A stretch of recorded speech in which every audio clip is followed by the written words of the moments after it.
امام حسین علیہ السلام کی شہادت ہو چکی تھی۔ امام حسین علیہ السلام شہید ہو چکے تھے۔ کربلا کی تپتی ہوئی ریت پر نواسہ رسول کا خون ابھی تازہ تھا، مگر مصیبت ابھی ختم نہیں ہوئی تھی۔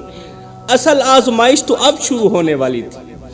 سورج ڈھل رہا تھا اور خیموں کے اندر ایسی خاموشی اتر رہی تھی جسے الفاظ بیان کر ہی نہیں سکتے۔ چند گھنٹے پہلے انہی خیموں کے اندر بھائی تھے، بیٹے تھے، بھتیجے تھے، جوان تھے، بوڑھے تھے، سہارے تھے، اور اب ہر طرف جدائی تھی، ہر طرف خالی جگہیں تھی، ہر طرف بچھڑنے والوں کی یادیں تھیں۔ حضرت سیدہ زینب رضی اللہ تعالی عنہا ایک طرف کھڑی میدان کربلا کی طرف دیکھ رہی تھی جہاں ان کے بھائی حسین پڑے تھے۔ حسین کا سر کٹا ہوا ہے، سر تن سے جدا، بھائی کو دیکھ رہی ہے۔ دوسری طرف خیموں میں سہمے ہوئے بچے تھے جو بار بار ایک ہی سوال کر رہے تھے کہ ہمارے بابا کہاں ہیں؟ بچے کہہ رہے تھے ہمارے چاچا کہاں ہیں؟ ہمارے بھائی کہاں ہیں؟ مگر کسی کے پاس جواب نہیں تھا۔ امام زین العابدین بیمار ہیں، چارپائی سے اٹھ نہیں سکتے، سب کچھ اپنی آنکھوں کے سامنے دیکھ رہے ہیں۔ ان کی آنکھوں کے سامنے ایک ہی دن میں پورا خاندان اجڑ گیا۔ حضرت امام زین العابدین اور حضرت سیدہ زینب، یہ دونوں وہ لوگ ہیں جنہوں نے کربلا کا سارا منظر اپنی ان آنکھوں سے دیکھا۔ یہ وہ صابر لوگ ہیں، ان کی آنکھوں کے سامنے ایک ہی دن میں پورا خاندان اجڑ گیا تھا۔ کبھی وہ میدان کی طرف دیکھتے، حضرت امام زین العابدین بیماری کی حالت میں، کبھی بچوں کی سسکیاں سنتے، کبھی اپنی پھوپھی سیدہ زینب کے آنسو دیکھتے۔ شام قریب آ رہی تھی مگر اہل بیت پر غم کی رات اتر چکی تھی۔ ہر خیمہ کسی شہید کی یاد میں رو رہا تھا، ہر دل کسی بچھڑے ہوئے عزیز کو ڈھونڈ رہا تھا، اور کربلا کی ریت گواہی دے رہی تھی کہ آج محمد کے گھرانے پر ایسا غم آیا ہے جس کی مثال تاریخ میں بہت کم ملتی ہے۔ تاریخی روایات کے مطابق شہادتوں کے بعد خیموں پر حملہ کیا گیا، حضور کی آل کے خیموں پر حملہ کیا گیا اور خیموں میں آگ لگا دی گئی۔ حضرت امام حسین کی شہادتوں کے بعد خیموں پر حملہ کیا گیا اور خیموں میں آگ لگا دی گئی۔ ہم یزید پر ایسے تو لعنت نہیں کرتے نا، یزید سے ایسے تو نفرت نہیں کرتے نا، اس نے حضور کی آل پر بہت بڑے ظلم کیے۔ خیموں پر حملہ کیا گیا اور خیموں میں آگ لگا دی گئی۔ اچانک ہر طرف شعلے بلند ہونے لگے آگ کے۔ وہ بچے جو چند گھنٹے پہلے اپنے باپوں کے سائے میں تھے، اب آگ کے درمیان اپنی ماں اور پھپھوں کو تلاش کر رہے تھے، اپنے رشتہ داروں کو تلاش کر رہے تھے۔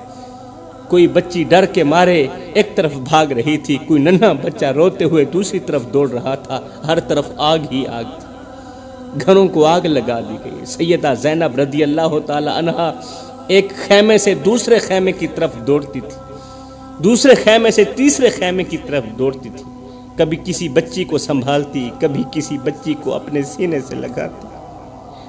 ادھر امام زین العابدین رضی اللہ تعالی عنہ بیماری کی شدت میں تھے، علیل تھے، اٹھنے کی طاقت بھی نہیں تھی، مگر ان کے سامنے رسول اللہ صلی اللہ علیہ وسلم کے گھرانے کے بچے خوف اور آگ کے درمیان کھڑے تھے۔ بیمار کے سامنے خوف اور آگ کے درمیان رسول اللہ کے بچے تھے، اور بیمار کچھ کر ہی نہیں سکتا تھا۔ ذرا سوچو، جس خاندان کے دروازے پر کبھی جبریل علیہ السلام سلام لے کر آتے تھے، اللہ اکبر، اس خاندان کی بچیاں اس رات جلتے ہوئے خیموں کے درمیان پناہ ڈھونڈ رہی تھی۔ جس کے دروازے پر کبھی جبریل علیہ السلام سلام لے کر آتے تھے، ادب سے آتے تھے، احترام سے آتے تھے، اس خاندان کی بچیاں اس رات جلتے ہوئے خیموں کے درمیان پناہ ڈھونڈ رہی تھی۔ جس گھرانے کے سردار امام حسین تھے، اس گھرانے کے ننھے بچے اس رات اپنے باپوں کو پکار رہے تھے، اپنے عزیزوں کو پکار رہے تھے، اور جواب میں صرف سناٹا رہ گیا تھا، جواب میں صرف خاموشی تھی۔ کربلا کی وہ رات صرف اندھیری نہیں تھی، وہ ایسی رات تھی جس میں ہر طرف جدائی ہی جدائی تھی، ہر طرف خوف تھا، ہر طرف بچھڑنے والوں کی یادیں تھیں، اور اہل بیت کے دلوں پر مصیبتوں کا ایک نیا باب کھل رہا تھا۔ صبح ہوئی، شہادت 10 محرم کے بعد اگلی صبح ہوئی، اہل بیت کے لیے ایک اور امتحان تیار کھڑا تھا۔ کربلا کی سرزمین ابھی تک شہداء کے خون کی خوشبو سے بھری ہوئی تھی، مگر زندہ بچ جانے والوں کو وہاں رکنے کی اجازت نہیں تھی۔ جو شہید ہو چکے تھے وہ تو چلے گئے، جو زندہ بچ گئے تھے ان کو وہاں رکنے کی اجازت بالکل بھی نہیں دی گئی تھی۔ تاریخی روایات کے مطابق اہل بیت کے قافلے کو قیدیوں کی صورت میں روانہ کرنے کی تیاری کی گئی۔ سیدہ زینب رضی اللہ تعالی عنہا کی نگاہ بار بار میدان کربلا کی طرف اٹھتی تھی، جہاں ان کے بھائی امام حسین، بھتیجے، بھائی اور عزیز ابدی نیند سو رہے تھے، ہمیشہ کے لیے چلے گئے تھے آنکھوں کے سامنے۔ سوچنے والی بات یہ ہے کہ ایک بہن اپنے بھائی کی قبر پر آخری دعا بھی نہ کر سکی، آخری دعا بھی نہ کر سکی کہ اس کو زنجیروں میں جکڑ لیا گیا، اس کو قید کر لیا گیا۔ ایک بیٹی اپنے باپ کے سینے پر آخری بار سر بھی نہ رکھ سکی۔ باپ چلا گیا تھا نا، بیٹی باپ کے سینے پر سر رکھتی ہے کہ تھوڑا غم ہلکا ہو جائے، سینے سے غم ختم ہو جائے، مگر نہیں، آخری بار سر بھی نہ رکھ سکی ایک بیٹی۔ ایک بچہ اپنے شہید باپ کو آخری بار گلے بھی نہ لگا سکا۔ قافلہ روانگی کے لیے تیار کیا جا رہا تھا، اور دوسری طرف کربلا کی سرزمین پر وہ لاشیں پڑی تھیں جن کے سہارے یہ قافلہ مدینے سے نکلا تھا۔ وہ لاشیں حضرت امام حسین کی لاش، حضرت علی اکبر کی لاش، وہ لاشیں تھیں جن کے سہارے یہ قافلہ مدینے سے نکلا تھا۔ امام زین العابدین بیماری کی حالت میں تھے، جسم کمزور تھا، بخار تھا، مگر دل پر جو بوجھ تھا وہ بیماری سے کہیں زیادہ بھاری تھا۔ اس بوجھ کے سامنے تو بیماری کچھ بھی نہیں تھی۔ اپنے خاندان کا اجڑنا دیکھ چکے تھے، اور اب انہیں اسی میدان سے رخصت بھی ہونا تھا جہاں ان کی دنیا دفن ہو چکی تھی۔ اس میدان سے رخصت بھی ہونا تھا۔ روایتوں میں آتا ہے کہ جب قافلہ روانگی کے قریب ہوا تو اہل بیت کی نظریں بار بار میدان کربلا کی طرف اٹھ رہی تھی۔ ہر نگاہ کسی اپنے کو ڈھونڈ رہی تھی، ہر آنکھ کسی بچھڑے ہوئے عزیز کو آخری بار دیکھنا چاہتی تھی۔ حضرت امام زین العابدین اور حضرت سیدہ زینب سلام اللہ علیہا اپنے قافلے کے ساتھ یزید کے دربار میں داخل ہوئی۔ یہ قافلہ لے کر یزید کے دربار تک پہنچے۔ دربار میں داخل ہوئی تو فضا میں ایک سنسنی سی پھیل گئی۔ زخموں سے چور، زنجیروں میں جکڑے ہوئے امام زین العابدین نے سر اٹھایا اور دربار کی اونچی نشست پر بیٹھے یزید کی طرف دیکھا امام زین العابدین نے، جبکہ سیدہ زینب نے اپنے غم بھرے لہجے میں بلند آواز کی، ہمیں ہر حال میں ہمارے بھائی حسین کا سر مبارک واپس دیجیے۔ کس نے کہا؟ سیدہ زینب نے کہا ہمیں ہر حال میں حسین کا سر مبارک واپس دیجیے، اس سے پہلے کہ آسمان پھٹ جائے اور زمین لرز اٹھے۔ ان کی یہ بات سن کر یزید کے چہرے کا رنگ بدل گیا۔ یزید بے چین ہو کر اٹھ بیٹھا اور افسوس بھرے لہجے میں ناٹک کرنے لگا، افسوس بھرے لہجے میں ناٹک کرنے لگا، بونگیاں مارنے لگا۔ افسوس، حسین کو قتل کر دیا گیا، افسوس، حسین کو قتل کر دیا گیا، پتہ نہیں حسین کو کس نے مارا، میں نے تو ایسا حکم نہیں دیا تھا، میں نے تو بس روکنے کا حکم دیا تھا۔ پھر یزید نے غصے سے خولی کی طرف دیکھا اور چیخ کر بولا، اے خولی، کیا تو نے ہی حسین کو قتل کیا؟ خولی نے کانپتے ہوئے جواب دیا، نہیں یا امیر، میں نے تو نہیں مارا، میں نے تو صرف سر کاٹا تھا، مارا کہاں تھا؟ قاتل تو شمر ہے، ساتھ میں ہی شمر کھڑا تھا کہ امام حسین کو شمر نہیں مارا ہے۔ شمر نے خوف زدہ ہو کر پیچھے ہٹتے ہوئے کہا، خوف زدہ ہو کر پیچھے ہٹتے ہوئے کہا، میں نے بھی نہیں مارا، میں نے تو صرف نیزہ مارا تھا حسین۔ اصل قاتل تو وہ ہیں جنہوں نے تلوار چلائی، نیزہ مارنے والے قاتل نہیں۔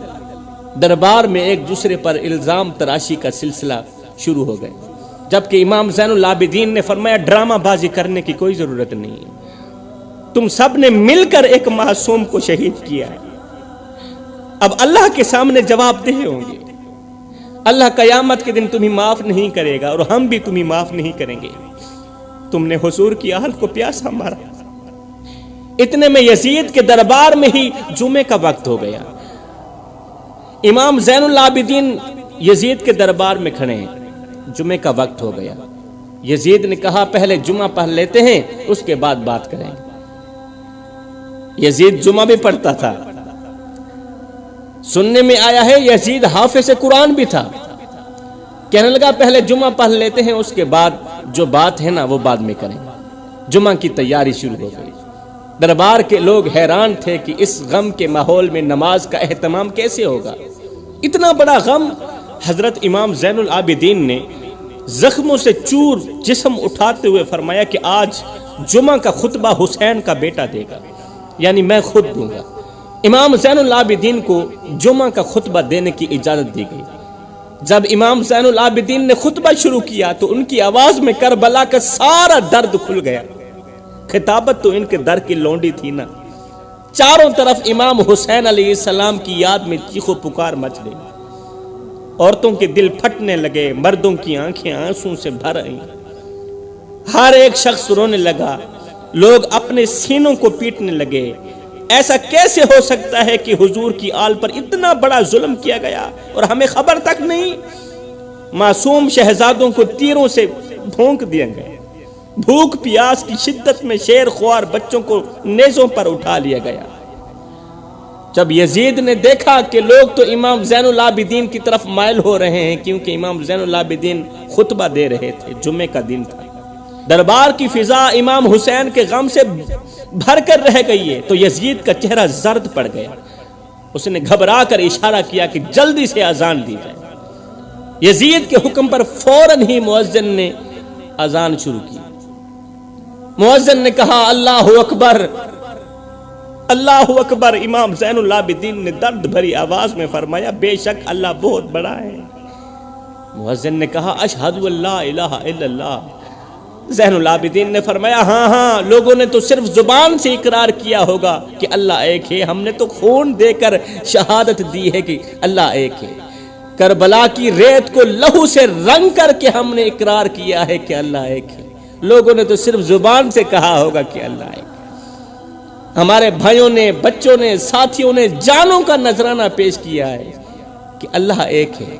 جب مؤذن نے کہا نا اشہد ان محمد رسول اللہ، تو حضرت امام زین العابدین کی چشم مبارک سے آنسوؤں کا طوفان امڈ آیا۔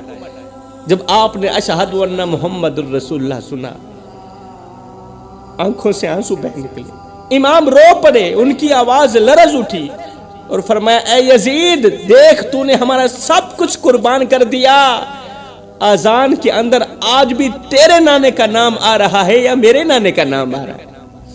میرے نانا محمد مصطفیٰ کا نام تو آج بھی پکارا جا رہا ہے، مگر تو نے انہی کے نواسوں کو، انہی کے شہزادوں کو کربلا کے میدان میں پیاسا مروا دیا۔ اے یزید تیرے ہاتھوں پر ہمارا خون ہے، ہماری عزتیں لوٹی گئی، ہماری بہنوں کے قافلوں کو اسیر کر لیا گیا، مگر دیکھو آج بھی اذان میں میرے نانے کا نام بلند ہو رہا ہے۔ تیرا ظلم کامیاب نہیں ہو سکا۔ لوگ رو رہے تھے، دربار کی چھت بھی غم سے جھک رہی تھی۔ سیدہ زینب سلام اللہ علیہا نے آنکھیں بند کر کے دعا کی۔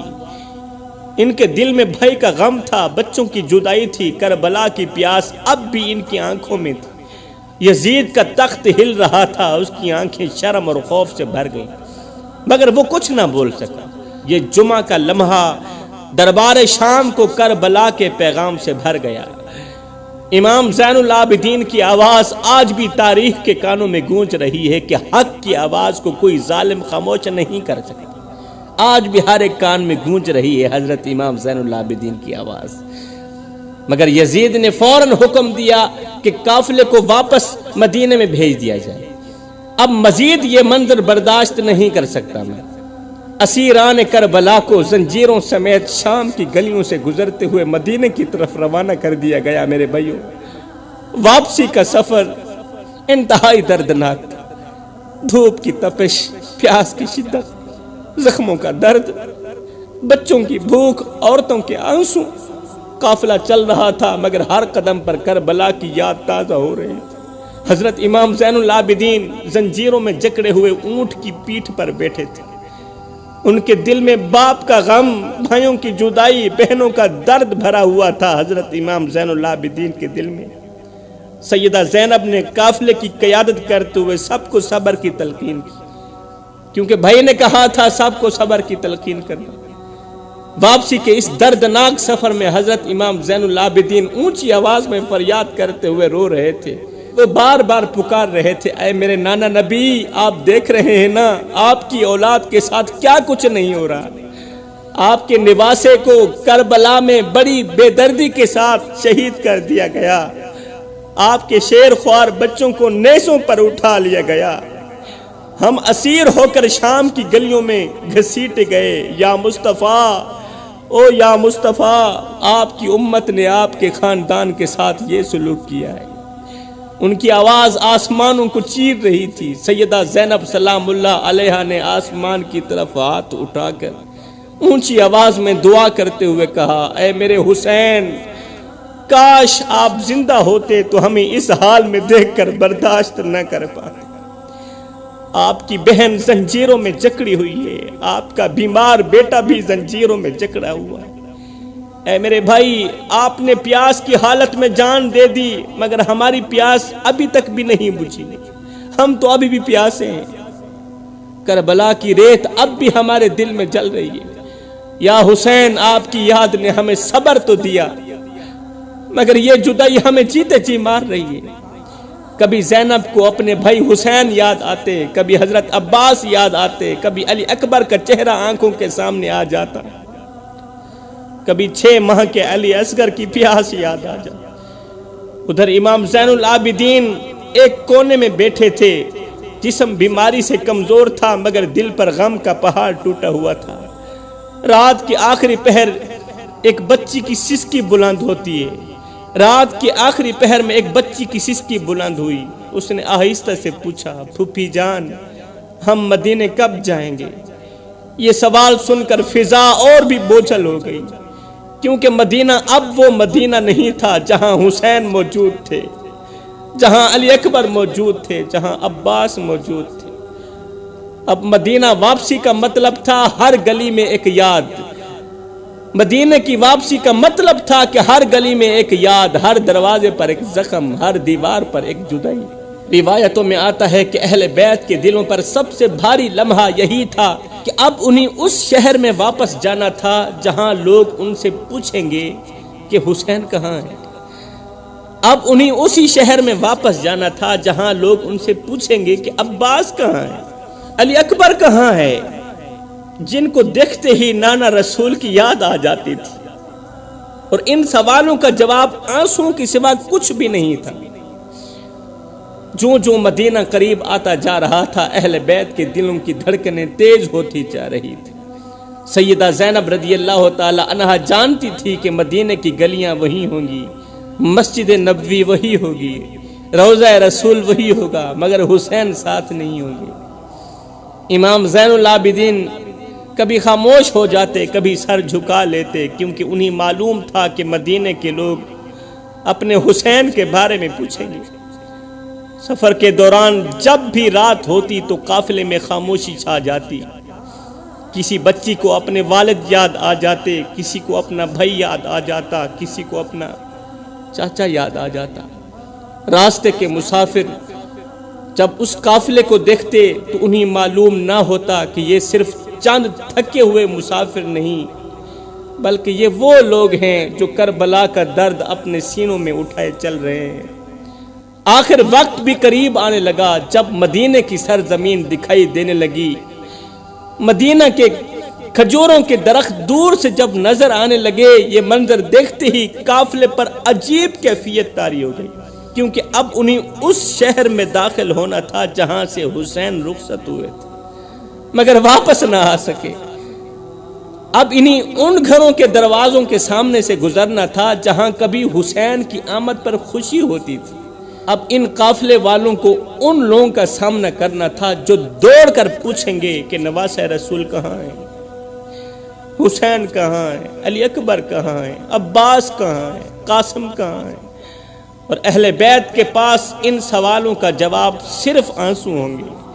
مدینہ قریب آ رہا تھا مگر ہر قدم کے ساتھ دلوں کا بوجھ بڑھتا جا رہا تھا، کیونکہ بعض سفر منزل پر پہنچ کر ختم ہو جاتے ہیں، بعض سفر منزل پر پہنچ کر ختم ہو جاتے ہیں، مگر یہ تو وہ سفر تھا جو منزل پر پہنچ کر بھی ختم ہونے والا نہیں تھا۔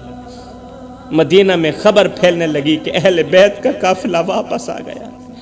لوگ گھروں سے نکلنے لگے، گلیوں میں ہجوم بڑھنے لگا، ہر شخص بے چینی کے ساتھ قافلے کی طرف بڑھ رہا تھا۔ کسی کو یقین نہیں آ رہا تھا کہ نواسہ رسول کے گھرانے پر اتنی بڑی مصیبت گزر چکی ہے۔ جب لوگوں نے قافلے کے چہروں پر غم کے آثار دیکھے، جب انہوں نے سیدہ زینب کے چہرے پر کربلا کی تھکن دیکھی، جب انہوں نے امام زین العابدین کی کمزور حالت دیکھی، تو مدینے کی فضا بدل گئی۔ خوش آمدید کہنے کے بجائے آہیں بلند ہونے لگی، سلام کے بجائے آنسو بہنے لگے۔ یہ کوئی فاتح لشکر نہیں تھا جو شہر میں داخل ہو رہا تھا، یہ وہ قافلہ تھا جو اپنے ساتھ کربلا کا درد، شہیدوں کی یادیں اور جدائیوں کا بوجھ لے کر واپس آیا تھا۔ ہر شخص کی آنکھ ایک چہرے کو ڈھونڈ رہی تھی، مگر وہ آواز ہمیشہ کے لیے خاموش ہو چکی تھی۔